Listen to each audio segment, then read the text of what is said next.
Yeah! Yeah! So, యాక్చువల్‌గా మీరు మధ్యలో ఒకసారి 'ప్రవీణ్ సత్తార్‌తో' మీ ట్రావెల్ ఉంది ఒకటి. అవును. 'ప్రవీణ్ సత్తార్‌తో' ట్రావెలింగ్ అయిపోతూ ఆ! సరే మీరు బా రిసర్చ్ చేసారు సార్ మీరు. సో, ఆ! 'ప్రవీణ్ సత్తార్‌తో' ట్రావెలింగ్స్‌లో మీకు ఆయన డైరెక్షన్‌లో చేసే అవకాశం అయితే రాలేదు. ఆ! ఆ యాహ్! ఫస్ట్ మిస్ మూమెంట్‌కి అయ్యాను. సంబంధించి అవును. First correct. మూమెంట్. హ్మ్. అంటే ఆ తర్వాత ఆయన చాలా సినిమాలు చేశారు. హ్మ్. అప్పుడెప్పుడు మీరు ఆయన అప్రోచ్ అవ్వలేదా? ప్రతిసారి మెసేజ్ పెట్టేవాడిని. He used to say will consider అనేవాడు ఆయన.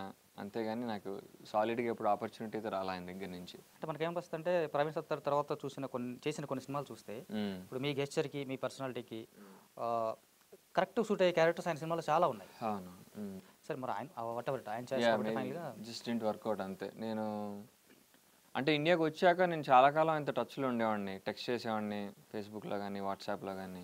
అంటే ఆయన ఏకంగా వాళ్ళ ఇంట్లో ఉంచుకొని మరి ఆ! మీకు ఒక అవును. అంటే మీరు ఎంత కనెక్ట్ అవ్వకపోతే ఒక డైరెక్టర్‌గా ఆ! అంటే పర్సనల్‌గా మీకు పెద్ద పరిచయం లేదు. అవునవును. ఒక డైరెక్టర్‌గాని మిమ్మల్ని చూడగానే ఓకే. ఇతను ఆ! Artist material at least hero material ఇట్లా యాహ్! అనిపించుండకపోతే కాక అవును. నా 'బిగ్ బాస్‌కి' నేను చేస్తున్నప్పుడు కూడా ఆయన ఒక ఎపిసోడ్‌కొచ్చారాయన. వచ్చి ఓకే. ఆయన గుర్తుపట్టి అవును. మాట్లాడడం జరిగింది. అవును. అప్పుడే చాలా ఇలాగ మంది నేను తెలిసింది. 'నాగ్‌జార్‌లో' ఉంటానని చెప్పి అందుకని సెలెక్ట్ చేయలేదని చెప్పి చెప్పాడాయన. ఓకే. ఆయనలాగా యాక్టింగ్ చేస్తానని చెప్పి.